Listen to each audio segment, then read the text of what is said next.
I want to share this video today about a couple of conversations I've had recently with a few clients and prospects.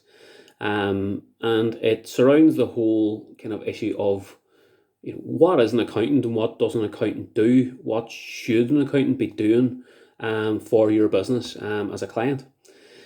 A couple of the conversations I've had, for example, is in particular around outsourcing the full finance function of your business to ourselves at Cloud 360 Accounting. And the first person I spoke to was a client, and this client is struggling with their own bookkeeping and finding it hard to keep it up to date on a regular basis, but also to do it accurately.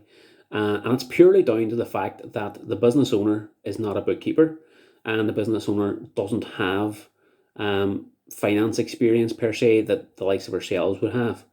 And whilst cloud technology and cloud accounting tools like Xero and Receipt Bank are absolutely brilliant, there is an element of skill required in order to use those systems properly and make sure that they're linked together in a way that improves your automation.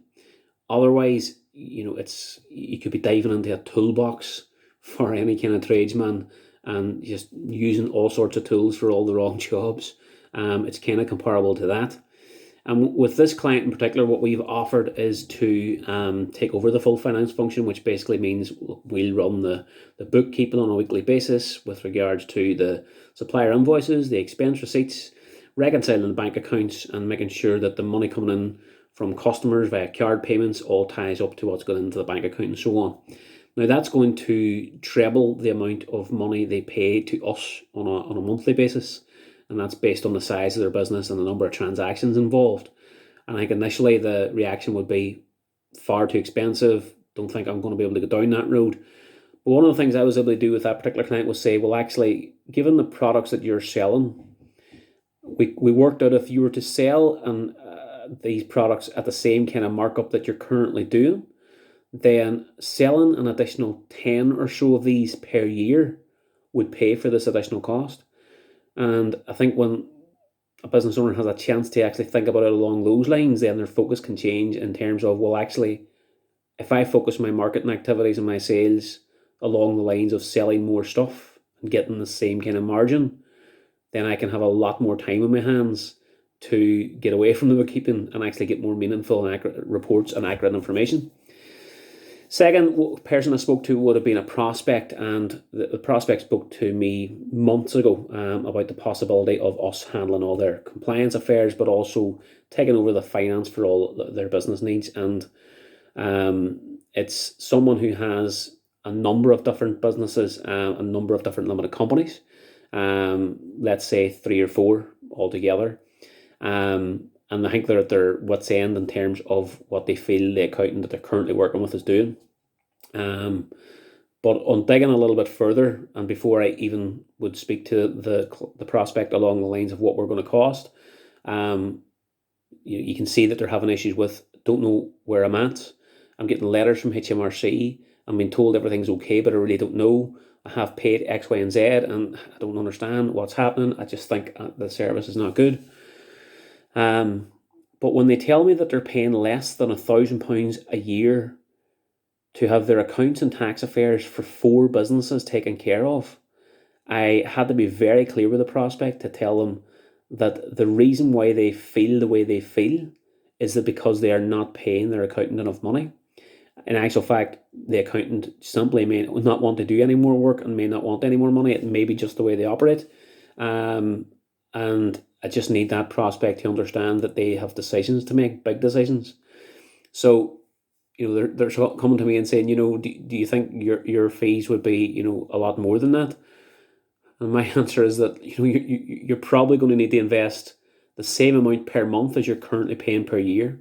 That's the reality of what you're dealing with. I mean, this is someone with businesses and the turnover is probably around about 300,000 a year. And they're spending less than £1,000 a year, and they're doing some bookkeeping on some kind of spreadsheet, which is probably not really doing anything for them other than maybe helping they fill in year-end returns. So I've asked that prospect to actually sit down in the cold light of day and assess what they really want for their life and what they want for their business. Do they want to keep feeling like this for eternity, or do they actually want to start making some changes? Because unless you invest in, a bookkeeper or a cloud accounting firm like ourselves who can do everything using the technology to give you, quick reports and results for your business, to give you meaningful information, to help you to make certain decisions, to help you to save tax in a legitimate fashion, unless you're going to go down that road, then the way that you feel now as a business owner is the way you're going to continue to feel unless you make these changes. It's the same applies to anything in life. Unless you make decisions that you want to change, and you almost, I think, have to feel enough pain to make a change at a certain point, to say, I'm done with that sort of style of running my business and I want to change it and make it so much more effective and so much more powerful for what I want for my life. Unless you decide and have that turning point, you're possibly going to just continue to kind of waver on the path of not really understanding your numbers, but maybe not really wanting to know. So that's why when clients come to us, we want to be sure that, look, you have to be fully invested in wanting to know what your numbers mean. On the flip side of that, I mean, conversations I've had over the last 2 days is talking to clients about how their businesses have done to the end of September. And that's exactly what more successful businesses are doing. And even a business that is struggling at this point in time will improve by continually coming to us for information and to help them make decisions to move forward. So I hope that was useful in terms of maybe getting some people's mindsets to think along the lines of what you really want for your business, and realize that you do need to invest properly in what we call your finance function in order to get meaningful results. That may be a multiple of what you're currently investing, but look at what you need to do with a top line that can actually change that, and how many new products or services do you actually need to sell to cover that and save all that time. The return on the investment will not just be the output from a firm like ourselves, but it can also be in the massive time saving for you as the business owner. If you'd like to talk to us about anything like that, as always, don't hesitate to give us a shout.